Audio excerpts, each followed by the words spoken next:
आज मैं आपके साथ जानकारी शेयर करने वाली हूँ ऐसे एक समर प्लांट की जो कंटिन्यू फ्लावरिंग देता रहता है और बहुत ज़्यादा कोई मेंटेनेंस होती नहीं है उसकी। और दूसरा है कि आप एक पौधे से काफ़ी पौधे तैयार कर सकते हैं और हैंगिंग बास्केट में भी अगर ये आप प्लांट को रख रहे हैं तो बहुत सुंदर दिखता है। और ये है मेरा चाइनीज़ वायलेट एसिस्टासिया गैंगस्टिका, जिसे क्रीपिंग फॉक्स ग्लोब भी कहा जाता है। और बहुत तेज़ ये फास्ट ग्रोथ करता है पौधा। और मेरे पास एक पौधा था तो मैंने इसके ऊपर से सारी ये ब्रांचेस कट करके दूसरा बना लिया है, आप ये देख सकते हैं। तो अभी इसमें फ्लावरिंग शुरू हुई है तो मैंने सोचा ये परमानेंट फ्लावरिंग देने वाला पौधा है तो मैं इसे भी आप लोगों के साथ शेयर करूं। तो इस पौधे की मैं मिट्टी की बात करूं तो मिट्टी मैंने 60% मिट्टी और 10% मैंने लाल वाली बजरी रेत लेके और 10% मैंने राइस हस्क लेके और 20% मैंने इसमें पुरानी गोबर की खाद ही यूज़ की हुई है। तो मैंने ये पॉट में शिफ्ट कर दिया था और ऊपर से इसकी सारी ब्रांचेस लेके मैंने ये दूसरा भी पॉट में एक पौधा तैयार कर लिया। तो इस पौधे की मैं आप रख रखाव की बात करती हूँ। इसको ना पूरी खुली धूप चाहिए, पर जब टेम्परेचर इसका 40 से ऊपर होता है तब इसे थोड़ा सा शेड चाहिए। और इसके लिए सबसे अच्छा टेम्परेचर है 20 से 35 तक, बहुत अच्छा चलता है। 40 तक भी ये चल जाता है धूप में, लेकिन उसके बाद इसे शेड में रखना ही पड़ता है। और ये ऐसे कोई ख़राब होने वाला पौधा होता नहीं है। जब सर्दियों के टाइम में बहुत ज़्यादा जब फॉग हो जाता है उस टाइम इसके सारे के सारी पत्तियां झड़ जाती हैं, उस टाइम ये बुरी हालत में होता है और फिर बहुत जल्दी सरवाइव भी कर जाता है। तो ये अगर आप उस टाइम पे थोड़ा पौधों के बीच में रख देंगे तो सालों साल ये हमारे गार्डन में बना रहता है ये पौधा। और मिट्टी की बात करूं तो लगभग गमले में जो भी हम पौधे लगाते हैं तो इसके जहाँ से पानी ड्रेन आउट होता है वो वहाँ को ध्यान में रखते हुए हमें रखना ही है सारे पौधों को।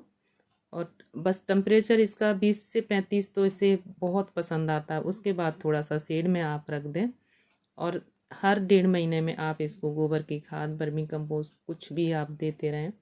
और रही बात, आपके ऊपर ये डिपेंड करता है, आप इसे हैंगिंग बास्केट में लगा रहे हैं तो और भी खूबसूरत लगता है। और साथ के साथ इसकी छटाई करनी पड़ती है।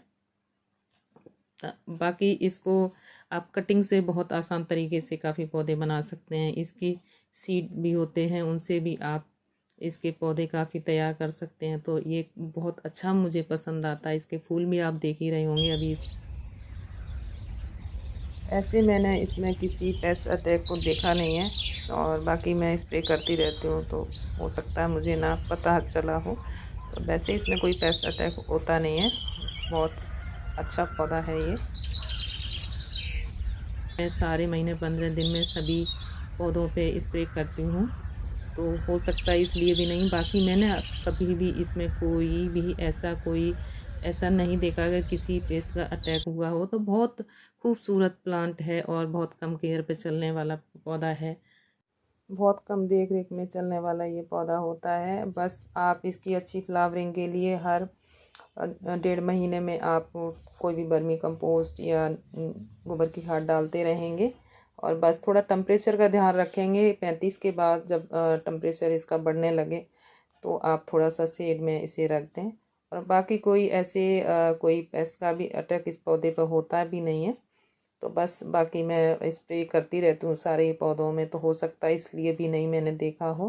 बाकी होता नहीं है, बहुत हार्डी प्लांट है, कम केयर में चलने वाला।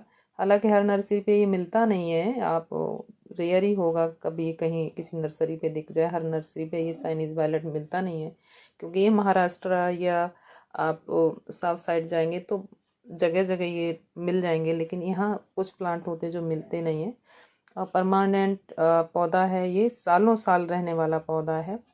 और मैं पहले तो मैंने ऐसा दिमाग नहीं लगाया, लेकिन बाद में मुझे लगा कि मैं इतना घना हो गया है, मैं दूसरा पौधा तैयार करूं इसका। तो ये हो गया, बड़ी आसानी से हो जाता है। इसमें सीड भी बनते हैं, इसके फूलों में सीड से भी तैयार हो जाते हैं।